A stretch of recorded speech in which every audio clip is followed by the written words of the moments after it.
बिस्मिल्लाहिर्रहमानिर्रहीम, अस्सलाम वालेकुम। T20 वर्ल्ड कप की स्पेशल ट्रांसमिशन हमसे क्रिकेट में आपको कहेंगे खुश आमदीद। मैं हूं Anam Ahmed and this transmission is presented by Glow and Lovely, powered by Colgate, sponsored by Coca Cola, Jazz and in association with Ufone. ICC T20 world cup 2026 का फैसला कुन मरहले में इस वक्त दाखिल हो चुका है। आज पहला सेमीफाइनल खेला जाएगा साउथ अफ्रीका और न्यूजीलैंड के दरमियान ईडन गार्डन्स कोलकाता में आमने सामने होंगी ये दोनों टीमें। और जनूबी अफ्रीकी टीम की हम बात करें तो इस पूरे टूर्नामेंट में वो नाकाबिले शिकस्त रही है, अनबीटन रही है, कोई टीम उनको हरा नहीं सकी है। ईडन मार्करम ने जनूबी अफ्रीका के लिए अब तक सबसे ज़्यादा रन्स बनाए हैं और उन पर जनूबी अफ्रीका को बहुत ज़्यादा पूरी टीम उन पर बहुत ज़्यादा रिलाय करी, उन पर इन्हिसार करी है। न्यूजीलैंड की टीम की बात करें तो सुपर 8 मरहले में इंग्लैंड से शिकस्त वो खा चुके हैं, जबकि पहले राउंड में जनूबी अफ्रीका भी उनको शिकस्त से 2-4 कर चुका है। तो न्यूजीलैंड की टीम ने बैटिंग में ओपनर टिम साइफर्ट और बॉलिंग में मैट हेनरी से उम्मीदें काफ़ी लगा ली हैं। अब दोनों टीमें मैच कैसा खेलती हैं, दोनों टीमों में मैच विनर्स भी मौजूद हैं। आज के बड़े मैच में कौन ट्रम्प कार्ड साबित हो सकता है और प्रोटीज मुसलसल दूसरा वर्ल्ड कप फाइनल खेलने के लिए पुरअज़्म भी दिखाई दे रहे हैं, जबकि कीवीज़ ने भी कमर कस ली है कि आज जीत उनकी ही होगी। फिर कंडीशंस कैसी होती हैं वो भी देखना बाकी है, कौन सी टीम टॉस जीतती है और क्या फैसला करती है उस पर भी बहुत ज़्यादा डिपेंड करेगा। इसके अलावा कुछ आज खबरें सामने आई पाकिस्तान क्रिकेट और बोर्ड के हवाले से, मैं चाहती हूँ उनको भी डिस्कस करें हम। आज ये खबर सामने आई कि पीसीबी सरफराज अहमद को टेस्ट टीम का हेड कोच लगाने का फैसला कर रही है। इस मामले पर भी हम बात करेंगे। इसके साथ साथ बांग्लादेश के खिलाफ 15 रुकनी स्क्वाड का ऐलान भी हुआ है और उसमें बड़े बड़े नाम शामिल नहीं हैं। बाबर आजम को स्क्वाड में शामिल नहीं किया गया, फ़खर वैसे ही इंजर्ड है, वो भी इस टीम का हिस्सा नहीं होंगे। इन सारे मामलात पर बात करने के लिए हमारे साथ हमारा पैनल मौजूद है। अजहर महमूद जो कि इस वक्त अजहर भाई पहुँच चुके हैं यूके, वहाँ से हमें ज्वाइन करें। अस्सलाम वालेकुम एंड वेलकम करेंगे अजहर भाई। इसके साथ साथ सैयद मोहम्मद अवैस स्पोर्ट्स एनालिस्ट हमारे साथ स्टूडियोज में मौजूद हैं। कैसे हैं आप लोग? अल्लाह का शुक्र, आप सुनाएं। अस्सलाम वालेकुम। बिल्कुल, वालेकुम अस्सलाम। अजहर भाई क्या हाल चाल? अल्हम्दुलिल्लाह, अल्लाह का शुक्र है, ठीक ठाक। आप बताएं, सब खैरियत है? बिल्कुल बिल्कुल ज़बरदस्त। अजहर भाई चलें यहीं से शुरू कर लेते हैं। जो सरफराज अहमद वाला फैसला हो रहा है कि उनको टेस्ट टीम का हेड कोच बनाने का फैसला किया जा रहा है, आप के बाद ये जो कुर्सी है ये खाली थी और अब कहा जा रहा है कि सरफराज अहमद इस कुर्सी पर आ सकते हैं। एक तो इस डिसीजन को आप कैसे देख रहे हैं? देखिए, अभी तक तो पीसीबी से कोई जो है ना ऑफिशियल अनाउंसमेंट नहीं आई। अगर सरफराज को बनाते हैं तो अगर उनको बनाना है तो फिर जाहिर सी बात है कि उनको थोड़ा टाइम भी देना पड़ेगा। और दूसरी बात यह है कि सरफराज ने कप्तानी की हुई है, जाहिर सी बात है कोचिंग में उनका कोई इतना खास एक्सपीरियंस नहीं है, अभी क्रिकेट खेल रहे थे। तो वही बात हो गई कि आप उनको लेके आ रहे हैं, उनका काफी ज्यादा एक्सपीरियंस है कप्तानी में। तो वही चीज आ गई कि ऑफिशियल जो है ना आपका जो कोच है वो फिर उसके पास एक्सपीरियंस नहीं है कोचिंग का। आप उस बेस पे ला रहे हैं कि जी वो कप्तान अच्छे थे और कोच बनेंगे, ठीक है। तो लेट्स सी कि हाउ इट गोज। अगर उनको ही बनाना है और ठीक है, वहाँ पे पाकिस्तानी हैं, वहाँ पे रहते हैं, कल्चर को समझते हैं और सारी चीजें, फिर उनको पूरा मौका देना चाहिए। बिल्कुल सही है, लेकिन सरफराज के बारे में अभी तक जो खबर आ रही है सब तनकीद भी कर रहे हैं कि उनका कोई तजुर्बा नहीं है। अगर कोई ना तजुर्बाकार को आप लेके आते हैं, फिर आप एक नया एक्सपेरिमेंट करने चाह रहे हैं, और दूसरा जो लड़के जिनकी आपने कोचिंग करनी है उनके साथ आपने क्रिकेट खेली हुई है, तो ये कैसे मामला आगे बढ़ेगा? अब देखें, यही सारी चीजें हैं कि बोर्ड को सोचना चाहिए, ठीक है। सैफी अपनी कप्तानी में भी इन लड़कों के साथ खेले हैं, काफी सारे लड़के इनके साथ खेले हैं और सारा कुछ है। तो आई थिंक कि अब देखें, क्रिकेट बोर्ड का डिसीजन है, मैं उसको अब क्या कह सकता हूँ, ठीक है। अब उन्होंने सोच समझ किया होगा, लेकिन मुझे ये लगता है कि ऐसे बंदे को आपको कोच नहीं बनाना चाहिए जिसने रिसेंटली इन प्लेयरों के साथ क्रिकेट खेली हुई हो। उसमें फिर वही बात हो सकती है, किसी के साथ उनके ताल्लुकात अच्छे होंगे, किसी के साथ नहीं होंगे। तो ये सारी चीजों का होता है। जैसे उन्हें अंडर 19 में लगाया था तो एक गैप था बिटवीन उनके और जो अंडर 19 वाले प्लेयर हैं, वो तरीकाकार ठीक है। अब देखते हैं कि इसमें कैसा होता है। अब देखें, फाइनल डिसीजन होता है तो फिर देखते हैं किस तरफ चीजें जाती हैं। तो फिर आप वही चीज कर रहे हैं, फिर आप वही चीजें कर रहे हैं। पहले आपने यही कहा कि टेस्ट चैंपियनशिप जो है ना वो इम्पोर्टेंट थी आपके लिए। आप घर में साउथ अफ्रीका के साथ आपने सीरीज ड्रॉ की है, उसके बाद आपके पास चांस है, अभी भी आपके पास घर में जो है 4 टेस्ट मैचेस होने हैं। इसके बाद आपने बांग्लादेश जाना है, वहां आप उनको पकड़ सकते हैं। तो ये टेस्ट चैंपियनशिप आप जो है ना अच्छे ऊपर जा सकते हैं कि इसका फाइनल खेल सकते हैं और फाइनल भी जीत सकते हैं, जैसी सिचुएशन है आपकी, क्योंकि टेस्ट टीम एक ऐसी टीम है जो आपकी सेटल है। अब लेट्स सी कि अगर ये नए कोच को लेके आते हैं, फिर उसके बाद जो है ना आगे टीम देखते हैं कैसी बनती है, फिर वही मसले मसाइल शुरू हो जाएंगे। वही मसले मसाइल शुरू हो जाएंगे। और वैसे आप कैसे देख रहे हैं? बहरहाल I am happy for Saifi कि अगर सैफी उनके कोच बनते हैं तो आई एम हैप्पी बिल्कुल फॉर सही सैफी। है, लेकिन जाहिर है हर किसी का अपना अपना एक ओपिनियन है। वैसे आपका इस पर क्या ओपिनियन है सरफराज अहमद को अगर कोच लाया जाता है? देखिए सरफराज भाई ऑब्वियसली उन्होंने खिदमात तो हैं, पाकिस्तान को सर्व भी किया। वैसे कैप्टन इनके बहुत से लड़के जो उनसे सरफराज भाई की कप्तानी में खेले भी हैं, ग्रूम भी हुए हुए हैं। आप अंडर 19 स्ट्रक्चर की बात करें, जिस तरीके से उन्होंने एशिया कप के अंदर पाकिस्तान को लेके चले, लेकिन मसला ये आ जाता है कि सैम्पल साइज इतना बड़ा है नहीं। उनका कोचिंग के एक्सपीरियंस से बात करूँ, कप्तान तो पाकिस्तान टीम के वो रहे हैं और आप उनको कोचिंग दे रहे हैं, वो भी टेस्ट टीम की। जब test championship on the line है, ये आसान चीज़ होने वाली नहीं है। क्योंकि एक अगर मैं गलत नहीं, शायद पाकिस्तान ने सबसे ज़्यादा टेस्ट मैचेस खेले हैं कंपेयर टू डिफरेंट टीम्स इस कैलेंडर ईयर की बात मैं कर रहा हूँ। तो आपके पास अच्छे चांसेस हैं कि आप टेस्ट चैंपियनशिप का मेज़ भी आप जीत सकते हो, तो वो एक प्रेशर भी ऊपर आपके होता है। फिर जब आप उनके सैम्पल साइज़ की बात करते हैं, मैं हमेशा ये जोर इधर हम सब देते रहे हैं कि अंडर 19 स्ट्रक्चर जहाँ पर आपको एक बड़ा नाम चाहिए होता है, एक अच्छा नाम आपके पास मौजूद है, लेकिन उनको टाइम स्पैन चाहिए। ये ना हो, अब मुझे नहीं पता कितने लॉन्ग टर्म के लिए, क्योंकि अभी ऑफिशियल स्टेटमेंट तो आई नहीं पीसीबी की, क्या ये लॉन्ग टर्म प्लानिंग है या फिर वही बात है कि प्रेशर है, या जो एक प्रेशर इस वक्त बना हुआ है पाकिस्तान टीम के ऊपर, उसके लिए भी बस एक शॉर्ट टर्म प्लानिंग के तहत आप इनको लेके आ रहे हैं, जो कि फिर काम नहीं करती इस चीज़ में। मैं हमेशा इस चीज़ के अंदर मेरा स्ट्रॉन्ग एक बिलीव ज़रूर है कि आपके पास एक प्रॉपर सर्टिफाइड और ख़ास करके एक बड़ा नाम कोच का होना चाहिए, जो कि आपका फॉरेन कोच हो, उसके साथ आपका पाकिस्तान का कोच होना चाहिए, ताकि वो जो एक लाइजॉन और ख़ास करके जो ब्रिज होता है वो बड़ा अच्छा बन सके। क्योंकि सबसे बड़ा जो इशू एक होता है, ख़ास करके ऐसा हेड कोच, अजहर भाई इस पर ज़्यादा कमेंट कर सकते हैं, ज़्यादा जो हेड कोच जो बाहर से आता है उसके ऊपर सबसे बड़ा जो एक इशू उसका क्या होता है, जो ट्रांसपेरेंसी होती है। जब आपके डोमेस्टिक स्ट्रक्चर की लेयर्स बनी हुई हैं, उसमें जो ट्रांसपेरेंसी ऊपर तक आती है, उसको वो ट्रांसपेरेंसी चाहिए होती है, जो कि कहीं ना कहीं शायद मैं कहता हूँ कि अभी भी प्रॉपर ट्रांसपेरेंसी उसको नहीं मिलती कि लड़का कौन सा परफॉर्म कर रहा है, कौन सा नहीं कर रहा। उसके साथ एक प्रॉपर कोच होना चाहिए जिसको पाकिस्तान सेटअप का पता हो, जिसको पता हो कि पाकिस्तान डोमेस्टिक के अंदर टॉप परफॉर्मर्स कौन से हैं। तो ये बड़ा इंपॉर्टेंट होता है। लेकिन लेट्स सी जो भी स्टेटमेंट यहाँ पर आती है पाकिस्तान की तरफ से, लेकिन पाकिस्तान आई होप अल्लाह करे कि हम टेस्ट चैंपियनशिप वाला हम वापस फाइनल्स तक तो एटलीस्ट है, हमारे पास अच्छा चांस है इस वक्त। जिस तरीके की हमने सीरीज़ खेलनी है, पाकिस्तान इसमें परफॉर्म कर सकता है। लेकिन फिर मैं कहूँगा खुदा ना खास्ता अगर रिजल्ट अच्छा नहीं होता है, कि सरजर भाई भी इस पर एग्री करेंगे, अगर आपने इनको रखना ही है ऐसा कोच, तो प्लीज़ इनको थोड़ा लॉन्ग टर्म दें। ये ना करें कि एक सीरीज अच्छी नहीं होती तो अगली सीरीज में आपको नजर नहीं है, ये बड़ा एक इशू बनता है। तो फिर वो अगर इस तरफ आना चाहते हैं अजहर भाई, तो उनके करियर पर भी फिर सवालिया निशान हो जाएंगे। अगर पहले ही आते ही आपको फेलियर्स खुदा ना खास्ता मिलने शुरू हो जाएंगे, तो उनके पास ऑप्शन तो है ना, वो मना भी कर सकते हैं। आपको क्या लगता है किसी भी प्लेयर के पास या किसी के पास भी इस तरह की ऑफर जाती है, अगर उनका एक्सपीरियंस नहीं है और जो हमारा ट्रैक रिकॉर्ड है, जिस तरह से कोचेस हटाए जाते हैं, तो इस ऑप्शन पर भी गौर किया जा सकता है? देखिए, जहाँ तक सैफी को मैं जानता हूँ, उन्होंने काफ़ी सारे कोचेस के ना वर्ल्ड क्लास कोचेस के साथ काम किया हुआ है, उनके अंडर खेले हुए हैं। उसके बाद अभी रिसेंटली जब वो इधर थे लास्ट ईयर जो है ना, वॉटसन के साथ भी उन्होंने काम किया हुआ है। तो he has the ability to become a really good coach. मगर आपने उनको बनाना है, वो यही होता है कि अगर आप ऐसे बंदे को बनाना चाह रहे होते हैं, जैसे अवैस ने बात की, तो एक प्रोफेशनल कोच के साथ उनको थोड़ा टाइम चाहिए होता है इंटरनेशनल में। Yes, league cricket is different, international cricket is different. As a coach वो कप्तान थे, तो वो सारी चीजें जो है ग्राउंड की चीजें वो करते थे, बाहर की चीजें ज्यादा हैंडल होती थी बाय कोचेस। तो उसमें एबिलिटी और ये क्वालिटी तो है कि he become a very good coach.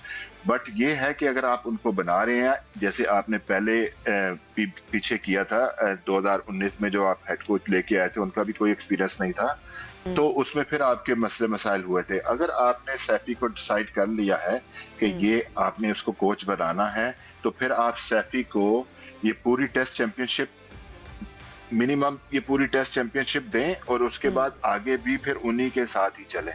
ठीक है, उसके बगैर अगर जब आप ये करेंगे कि 2 मैचेस हारने के बाद या कुछ भी हो जाता है, अगर आप फिर यही बात करेंगे 4 महीने के बाद, तो इसी मोड़ पे हम खड़े होंगे, तो नहीं हम कर सकते। जैसे आपको कल डॉक्टर नमान ने कहा था कि जो आपने इंट्रो करवाया है, ये अगले साल भी यही चला लीजिएगा। तो अगर ऐसी चीज होगी तो फिर हम इम्प्रूवमेंट की तरफ नहीं जाएंगे। बिल्कुल सही है, बिल्कुल सही है। अच्छा जी, एक और जो चीज़ है, बांग्लादेश के खिलाफ जो स्क्वाड का ऐलान हुआ है अजहर भाई, 15 रुकनी स्क्वाड, जिसमें बाबर आजम शामिल नहीं है, फ़खर ज़ाहिर इंजरी की वजह से शामिल नहीं है, और शायद साइम अयूब भी इसमें शामिल नहीं है। कैसे देख रहे हैं आप ओवरऑल स्क्वाड को? देखें बाबर भी नहीं है, साइम भी नहीं है, तो आपने वही काम किया कि फिर अपने T20 की परफॉर्मेंस में वनडे से अब मुझे गालबन वनडे का स्क्वाड ही जा रहा है ना, ये T20 की तो नहीं है, ठीक है, क्योंकि वो कोई पता नहीं अभी चेंज होके वो T20 हो गया, वनडे का स्क्वाड है जी, वनडे का स्क्वाड है ये। जी मैं मुझे वो इसीलिए मैंने इसीलिए क्वेश्चन किया था कि ये T20 तो नहीं है। मतलब आप कहने का मकसद है कि आपको अगर बाबर को आप वनडे में आप ये समझते हैं कि यार उसकी जगह नहीं बनती, तो फिर ये फिर आपकी ज्यादती है। मतलब अगर वो कह रहे हैं T20 में भी जगह नहीं बनती, वनडे में भी नहीं बनती, तो सिर्फ टेस्ट के लिए बाबर आजम होंगे? फिर सवाल तो ये है। नहीं, अभी आप देखें यार, मैं आपको यही कह रहा हूँ कि अगर आप T20 के परफॉर्मेंस से वनडे में से किसी को सिलेक्ट नहीं करते अनलेस के ये कुछ और रीजन है, तो दिस इज नॉट राइट। मतलब ये आपकी क्रिकेट में कभी भी इम्प्रूवमेंट नहीं होगी। अभी अगर आप देखें, जब बाबर वर्ल्ड कप से एज अ कप्तान इंडिया वाले वर्ल्ड कप से आउट हुए थे, तो वो 50 ओवर का वर्ल्ड कप था, ठीक है। आपने उनको T20 में, जब आपकी वो टीम उस वक्त ऊपर जा रही थी, आप जीती जा रहे थे, आपने उसको हटा दिया। तो जो आप डिसीजन लेते हैं, अब इसमें जाहिर सी बात है कि आप माइक हैसन ही हेड कोच हैं, उनसे मशवरा हो के बाबर के बारे में बात की होगी, तो या तो आपका पिछला फैसला गलत था या ये फैसला गलत था। आप खुद हिसाब लगा लें कि किस तरफ आपने जाना। एक के बाद एक ब्लंडर्स जो है ना अजहर भाई, ब्लंडर्स हमारे से हुए जा रहे हैं और हम एक फॉर्मेट से संभलते नहीं है, दूसरे में जाकर फंस जाते हैं। और वैसे आप कैसे देख रहे हैं सारे जो स्क्वाड अनाउंस हुआ है उसको? हाँ, देखिए, आपने बाबर की खुद ही बात की, बल्कि मैं वही करने वाला था। मुझे समझ में नहीं आ रही कि एक बंदे को आप कहते हो कि आपका वनडे और टेस्ट टीम का वो एक हिस्सा है, T20 मॉडर्न डे क्रिकेट है नहीं, और आप उसको वनडे से ही ड्रॉप कर देते हो टीम से। मुझे समझ में नहीं आई कि पाकिस्तान टीम आखिरकार क्या लेके थिंक टैंक जो सा बांग्लादेश में जा रही है। अच्छी बात है कि 2 लड़के तो एटलीस्ट आप 2 लड़के जो उनसे नए लेके आओ, जिसमें शुमाइल की बात करें, उसने अच्छी परफॉर्मेंस दिखाई है डोमेस्टिक में भी, साथ में आप अंडर 19 या पाकिस्तान शाहीन्स की बात करें, मास सदाकत की बात करें, उसने अच्छा एक परफॉर्म दिखाया। तो आपको शायद, मुझे जो स्क्वाड देख के लगता है कि आपके पास एटलीस्ट जो ओडीआई क्रिकेट के लिए 3 नए ओपनर्स होंगे ऑप्शंस, साहिबजादा हो जाए, माज हो जाए और शुमाइल हुसैन। देखने वाली बात है कि इनको टीम के अंदर डाला जाता है। लेकिन इसके साथ अगर मैं एक विकेट कीपर बैट्समैन की बात करूँ, तो आप बात करते हो रुहेल नज़ीर की, वन ऑफ द टैलेंट्स। मैं कहता हूँ कि he is not a T20 format cricketer, लेकिन ओडीआई क्रिकेटर बहुत तगड़ा है। उसने पाकिस्तान को सर्व भी किया हुआ, पाकिस्तान अंडर 19 का कप्तान भी रहा। एक टाइम पे मुझे याद है कहा जाता था कि वो सरफराज भाई का बैकअप विकेट कीपर पाकिस्तान के पास मौजूद है, हो सकते हैं। आपने उसको अचानक गायब कर दिया वह सीन से। दूसरे नंबर पे आपके पास आओ तो आपके पास हसीबुल्ला है। आप हसीब को बीच में लेके आते हो स्क्वाड के अंदर, आप वही मामला करते हो, ओपन भी करवाते हो, मिड ऑर्डर में भी। नहीं, हसीब की मैं स्पेसिफिकली बात करूं कि आप हसीब को भी स्क्वाड के अंदर कैरी नहीं करते।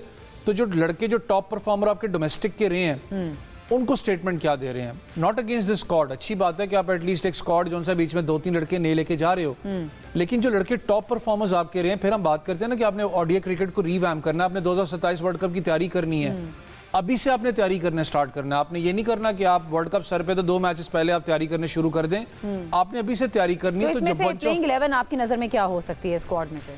देखिए, प्लेइंग 11 अगर आप बात करें, शाहीन ऑब्वियसली कप्तान है इस वक्त, जो जितने प्रेशर के अंदर है, मुझे नहीं पता कि उनका फिटनेस का भी इशू है। I hope he is well.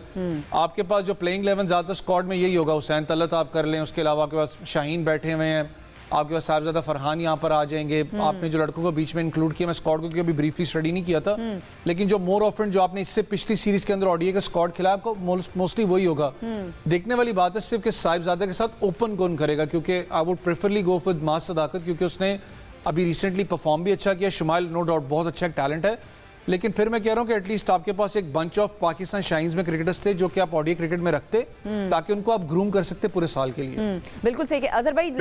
Spin option क्या है इसमें? मैंने भी टीम नहीं देखी अभी जो रिसेंटली। अच्छा, मैं आपको बता देती हूँ जो स्क्वाड मेरे सामने है, मैं जरा बता भी देती हूँ। शाहीन शाह अफरीदी हैं जो कप्तान है, अब्दुल समद हैं, अब्रार अहमद है, फ़हीम अशरफ है, फैसल अकरम है, हारिस रऊफ, हुसैन तलत, मा सदाकत, मोहम्मद रिजवान, मोहम्मद वसीम जूनियर हैं, मोहम्मद गाजी गौरी हैं, साद मसूद हैं, साहबजादा फरहान है, सलमान अली आगा और शुमाइल हुसैन है। ये स्क्वाड है अजहर भाई, हम चला भी रहे हैं साथ साथ। जी, ऑलमोस्ट नया स्क्वाड है आपका जो है ना, इसमें एटलीस्ट कैप्टन बरकरार रखा है, इतने प्रेशर के बाद कहीं कप्तान ही चेंज नहीं कर दिया वनडे का। चलो देखते हैं अभी वो कैसे चलती है सूरत हाल। मतलब जो है ना, आप देखते हैं कि मतलब जाहिर सी बात है, ये अभी आप बात कर रहे हैं कि ये जो पाकिस्तान का यंग टैलेंट जो था, अभी हमारी शाहीन की सीरीज हुई है, ठीक है, जो हम इंग्लैंड लायन से हारे हैं, तो मतलब अभी आप यही है कि आपने बंदे चेंज करके आपने प्लेयरों को बीच में लाना है, लेकिन उनकी रिसेंटली परफॉर्मेंसेस तो इट्स कुछ भी नहीं है ना। तो आप या तो आप डिसाइड कर लें कि हमने मूविंग फॉरवर्ड अब वनडे क्रिकेट हमने इस डायरेक्शन में खेलनी है, इस टीम के साथ खेलनी है, या कि फिर ये होगा कि जब आपकी सीरीज थोड़ी सी सख्त होगी या 19-20 होगा तो फिर आप उन्हीं प्लेयरों को वापस लेके आएंगे। तो आपको लगता है कि ये जो साइम और बाबर को ड्रॉप किया गया है, इन दो की तो जगह बनती थी, इसके अलावा भी आपको लगता है कि कोई प्लेयर्स मिसिंग हैं जिनको होना चाहिए था स्क्वाड में? देखिए, आप वनडे क्रिकेट में आप हसन नवाज को किधर देख रहे हैं? मतलब आप उसको रखेंगे नहीं रखेंगे? अब्दुल समद हैं, विच इज गुड। मास सदाकत ने काफी अच्छा परफॉर्म किया है, तो खुशाइन बात है। चलें इसको तो हम देखते हैं कि इस पे तो हम बात कर सकते हैं अभी, जिसको फर्दर जो है ना हमारे पास टाइम होगा हम इस पे बात करेंगे। आज के मैच के ऊपर बात करते हैं। आज का मैच जो है सेमीफाइनल है, हम इसी बिल्कुल इसके बाद हमने उसी पे ही आना है। मैं चाह रही हूँ कि पहले हम अजहर भाई ब्रेक शामिल कर रहे हैं, फिर मैं आपका फ्लो तोड़ना नहीं चाहती जब आप बात कर रहे हो। हमने बात करनी है साउथ अफ्रीका वर्सेज न्यूजीलैंड, पहला सेमीफाइनल आज खेला जाना है, इस पर हम बात करेंगे एक ब्रेक के बाद।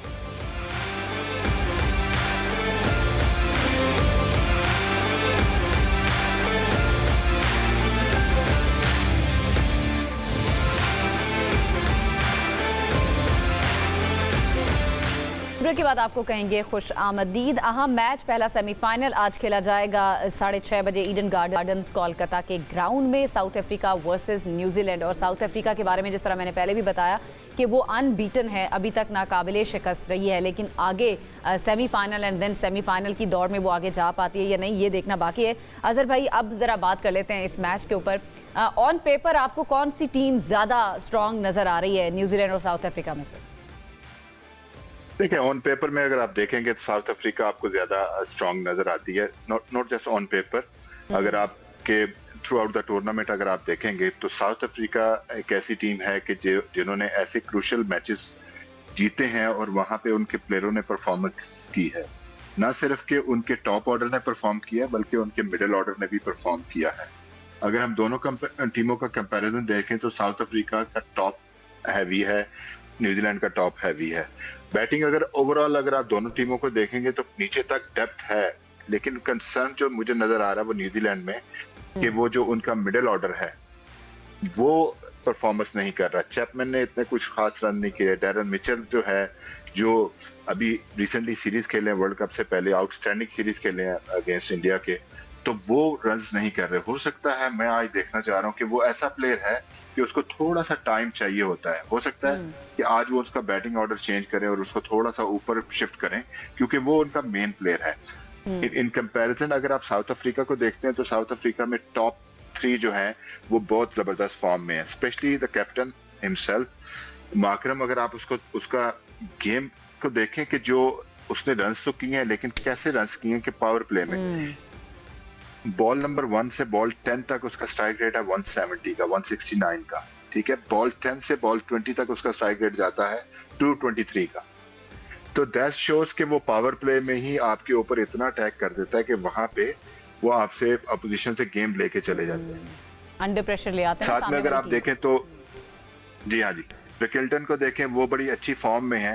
और हमने through out the world cup देखा कि जिस मैच में ये तीनों आउट हो गए थे, 24 पे उनके 3 आउट थे, देन उनकी मिडिल ऑर्डर जो है जिसमें ब्रेविस है, डेविड मिलर हैं, और उसके बाद जो है स्टब्स हैं, जो उनकी जो कंट्रीब्यूशन है टुवर्ड्स द एंड, तो उससे लगता है कि ये टीम जो है वो पूरी सॉर्ट आउट है।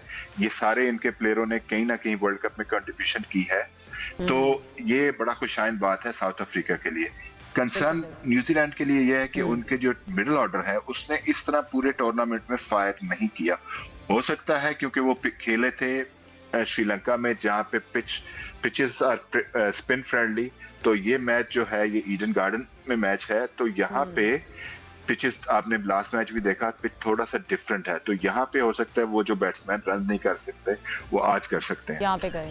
और अगर उनकी बॉलिंग के ऊपर बात करें, आई थिंक उनकी बॉलिंग के ऊपर बात करनी चाहिए, या कुछ और आपका क्वेश्चन है तो, वरना तो चलिए मैं अवैस से सवाल करके फिर दोबारा आपकी तरफ आ जाती हूँ। अवैस, आपको कौन सी टीम जो है वो बेहतर लग रही? ठीक है, साउथ अफ्रीका अनबीटन है, लेकिन आपको कोई लूप होल्स स्टिल नजर आ रहे हैं उनकी साइड पे? नहीं ये आप दोनों ने मुका किया, जो मुश्किल चीज़ है आप मुझे दे देते हैं उठा के। अब बॉलिंग में क्या बात मुश्किल है, या अजहर भाई के लिए क्या मुश्किल है, नहीं, बताइए। नहीं, मैं बॉलिंग पे बात कर लेता हूँ। मैंने कहा यार तुम बैठे हुए हो, मुझे तुम नजर भी नहीं आ रहे ना। मैं तो अपने आप नहीं, आपसे मैं आती हूँ, बॉलिंग पे हम बात करते हैं। अजहर भाई ओवैस का कमेंट ले लें, फिर आते हैं बॉलिंग पे। नहीं, मैं बेसिकली अगर साउथ अफ्रीका की बात करें, देखिए बॉलिंग तो टिक करते हैं सारे मार्क्स। मुझे पता है सिर्फ एक मैच के अंदर कहीं मुझे थोड़ा सा नजर जरूर आया था, जब वो सुपर ओवर वाला मैच था, कि शायद इनको निगिडी, क्योंकि जिस तरीके से परफॉर्म करेंगे, रबाडा की बात करें तो थोड़ा सा नजर आया कि मुश्किल ज़रूर है कि वो शायद आगे कैरी करें, क्योंकि उनका कॉन्फिडेंस थोड़ा सा लो उस मैच में सिर्फ नजर आया था। अफगानिस्तान वाले मैच में आप बेंच को देखें, उनके बाद नोकिया बैठे हुए हैं, आप इधर स्पिन बॉलिंग यूनिट को देखें, वो परफॉर्म करिए। परफॉर्मेंस इसलिए हो रही है क्योंकि उनका जो बैटिंग ऑर्डर है, खास करके जो कप्तान है, जिस तरीके से टीम को लेके चल रहा है साउथ अफ्रीका। अजहर भाई हमेशा बात करते हैं उनके हेड कोच की शुक्री की, लेकिन मैं बात करना चाहूँगा ग्राहम स्मिथ की। आपको याद हो ग्राहम स्मिथ को ये बेसिकली लेके आए थे, आई गेस टेक्निकल डायरेक्टर थे साउथ अफ्रीका टीम के अंदर लेके आए थे, फिर उसके बाद उन्होंने साइडलाइन हुए, वापस वो साउथ अफ्रीका T20 के अंदर आए थे। जितना रीवैम्प साउथ अफ्रीका टीम का हुआ है ग्राहम स्मिथ के टेन्योर में हुआ है, वो आज नजर आपको आता है। चाहे वो अंडर 19 की आप बात करें, चाहे इनकी वुमेन्स टीम की बात करें, चाहे मेंस टीम की बात करें। माकरम की आप बात कर लें, माकरम ने अंडर 19 कप्तानी में खुद अपना टूर्नामेंट अंडर 19 वर्ल्ड कप जीता हुआ है। इससे पहले उनका जो ट्रैक रिकॉर्ड है वर्ल्ड कप, जो बड़े टूर्नामेंट्स के अंदर जो पिछला हुआ था, उसमें भी विनिंग स्ट्रिक्स थी। सिर्फ एक मैच हारे थे उस इंडिया के खिलाफ, आई गेस फाइनल था, जो उनको शिकस्त हुई थी उस चीज़ की। तो ट्रैक रिकॉर्ड उनके बड़े अच्छे हैं, बैटिंग ऑर्डर देख लें, परफॉर्म कर रहे हैं। सिर्फ मैं कहता हूँ हमेशा साउथ अफ्रीका के सदके के बकरे दे के जाना है, क्योंकि चौक वाला चक्कर ना यहाँ पर हो जाए। लेकिन अगर इस नेक टू नेक आप देखें तो न्यूजीलैंड आपको वीकेस्ट साइड नजर आती है, उनका मिडल ऑर्डर परफॉर्म नहीं कर रहा। उनकी बॉलिंग यूनिट में आप देखें, मार्क हेनरी बहुत अच्छे हैं, फर्गसन तगड़े हैं, देखें इतने क्रूशियल मैचेस में उन्होंने चोक नहीं किया ना, तो मेरे ख्याल से आगे भी चोक नहीं करी इस टूर्नामेंट में। देखिए मेरे लिए ये है कि उन्होंने उस मैच में चोक अगर नहीं किया, वो अफगानिस्तान का one of the most toughest match था, तो दैट मींस कि उनके हर चीज टिक कर रही है, साइकोलॉजिकली स्ट्रांग है, उनका ओपनर्स परफॉर्म कर रहे हैं, मिडल ऑर्डर परफॉर्म कर रहा है। डेथ ओवर्स के अंदर अगर आप पूरे टूर्नामेंट का अगर आप ब्रेकडाउन दिखा लें, सबसे अच्छा ब्रेकडाउन इनके पास है कॉर्बिन बॉश, आई गेस 6 के रेट से चल रहा है, वो 6 के इकॉनमी रेट से चल रहा है। डेथ ओवर्स की बात कर रहा हूँ, तो उनके पास वो सारे के सारे बॉक्सेस टिक होते हैं। तो सिर्फ सदके के बकरे आज देखे जाएं, बाकी कोई मसला नहीं है। बाकी बिल्कुल सही है। अच्छा अजहर भाई, एक तो होता है कि जो ग्रुप स्टेज के जो मैचेस हैं उसमें जीत जाना, अब सेमीफाइनल का प्रेशर कितना अलग होता है दूसरे मैचेस से। जो टीम हमने देखा है पहले पिछले टूर्नामेंट्स में, इंडिया की टीम अनबीटन थी, लेकिन आकर फाइनल या सेमीफाइनल में वो बाहर हो जाती रही है, या और भी टीम्स के साथ यही चीज़ हो जाती है। तो ये कितना डिफरेंट प्रेशर होता है सेमीफाइनल खेलना? देखिए डेफिनेटली बड़ा मुश्किल होता है सेमीफाइनल और फाइनल। वहां पे आपकी ना किसी भी टूर्नामेंट में आप जाएं, चाहे वो फ्रेंचाइज का टूर्नामेंट हो या ऐसा टूर्नामेंट हो, क्योंकि आपके पास मार्जिन ऑफ एरर होता है आपका, जो है राउंड स्टेजेस में आप आते हैं। जब आप यहाँ पे आ जाते हैं तो आपके पास गलती की गुंजाइश नहीं है, स्पेशली जब T20 फॉर्मेट ऐसा है कि एक पार्टनरशिप आपको जो है ना वो मैच से दूर कर सकती है। एक अच्छा over as a batting unit आप अगर लग जाए तो आप गेम से बाहर चले जाते हैं। बॉलिंग में भी ऐसे ही है कि एक ओवर आपका बुरा हो तो आप जो है ना मैच की सिचुएशन चेंज हो सकती है। लेकिन जहाँ तक साउथ अफ्रीका की बात है, यस ये दे वर इन द पास्ट जो है ना वो अपने टूर्नामेंट्स में फाइनल में नहीं पहुंच सके, किसी ना किसी वजह से। कभी बारिश ने उनको साथ नहीं दिया, कभी कोई ऐसी चीज हुई, तो ये सारी चीजें उनके साथ थी। लेकिन अगर आप रिसेंटली देखें ना, उनकी जो क्रिकेट है जो पिछले 2 साल से वो खेले हैं, जैसे वो टेस्ट चैंपियनशिप खेले हैं, बिल्कुल। उसके बाद जैसे उनकी टीम अभी पाकिस्तान भी आई, इंडिया भी गई, तो वो बहुत जबरदस्त क्रिकेट खेल रहे हैं। उनके अगर आप बॉक्सेस देखें ना तो उनके सारे बॉक्सेस टिक हैं। उनकी स्पिन डिपार्टमेंट की आप बात करें, उनकी पेस की आप बात करें, ठीक है। जिस मैच की बात की इन्होंने के अफगानिस्तान वाले मैच की बात की कि वो वाला मैच जो है ना वो टफ सिचुएशन में था, वहां पे रबादा ने स्ट्रगल किया, लेकिन उसके बाद रबादा की परफॉर्मेंस आप देखें, जैसे ही उस मैच के बाद आए हैं उनकी परफॉर्मेंस बेहतर होती गई, because he is a world class bowler. अगर उनकी सारी चीजें जो है ना वो टिक है। फास्ट बॉलिंग डिपार्टमेंट देखें, नगीडी बहुत जबरदस्त बॉलिंग कर रहे हैं, बॉस जो है वो 13 के स्ट्राइक रेट से बॉलिंग कर रहे हैं, नगीडी जो है वो 12 के स्ट्राइक रेट से बॉलिंग कर रहे हैं, तो मतलब उनके बॉक्सेस टिक हैं। लेकिन अदर साइड न्यूजीलैंड को जो है ना आप राइट ऑफ नहीं कर सकते, क्योंकि न्यूजीलैंड को पता है कि बड़े स्टेजेस पे कैसे आके क्रिकेट खेलनी है, कैसे हमने यहाँ से आगे जाना है, और उसमें भी इतने एक्सपीरियंस प्लेयर हैं और जिन्होंने पहले भी सेमीफाइनल और फाइनल खेले हुए। न्यूजीलैंड की तरफ से ट्रम्प कार्ड कौन हो सकता है? अगर हम कहें ठीक है थोड़ी सी वीकर साइड वो लग रही है, मिडिल ऑर्डर का उनका प्रॉब्लम है, लेकिन आपको अगर लगता हो कि भाई ये प्लेयर जो है ना इससे बच के रहना चाहिए, ये आज कुछ कर सकता है? देखिए उनके दोनों ओपनर जो है ना वो बड़े खतरनाक हैं, टिम सेल्फर्ट और फिन एलन। अगर वो आउट होते हैं तो फिर आप उनके मिडिल ऑर्डर पे प्रेशर डाल सकते हैं, लेकिन मिडिल ऑर्डर में भी उनके पास जो है ना इस वक्त मैं कहूँगा कि डेरल मिचेल जो है वो हैं। टीमें जाहिर सी बात है T20 फॉर्मेट है, एक बंदा की अच्छी इनिंग्स, इनमें से एक बंदे ने 70-80 रन कर दिए तो दूसरे उनके गिर्द खेलेंगे। हमने पहले भी देखा है कि they have the ability and skill. जो पिछले मैचेस में हमने देखा था उनके कप्तान जब आई थिंक गालमन 70 पे आई थिंक 60 for 5 थे और उसके बाद दे एंड अप गेटिंग 160 और, तो उनके पास एबिलिटी और स्किल्स तो हैं। अच्छा मैच होने वाला है। फिर वही बात आ जाती है ऐसी सिचुएशन में, जो बंदा अपने नर्व्स को कंट्रोल करेगा, अपना सेल्फ बिलीव रखेगा, वो ही ऑन टॉप होगा। क्रूशल मैच में जो नर्व्स पे कंट्रोल रखेगा मैच वही अपनी तरफ ले जाएगा। और इसमें बड़ा इंपॉर्टेंट रोल होता है टॉस। अभी जो टीम टॉस जीतेगी फैसला क्या होगा, कितना स्कोर जो है वो स्कोर बोर्ड पर सजेगा तो दूसरी टीम पर प्रेशर जाएगा। इस पर हम बात करेंगे लेकिन एक ब्रेक के बाद।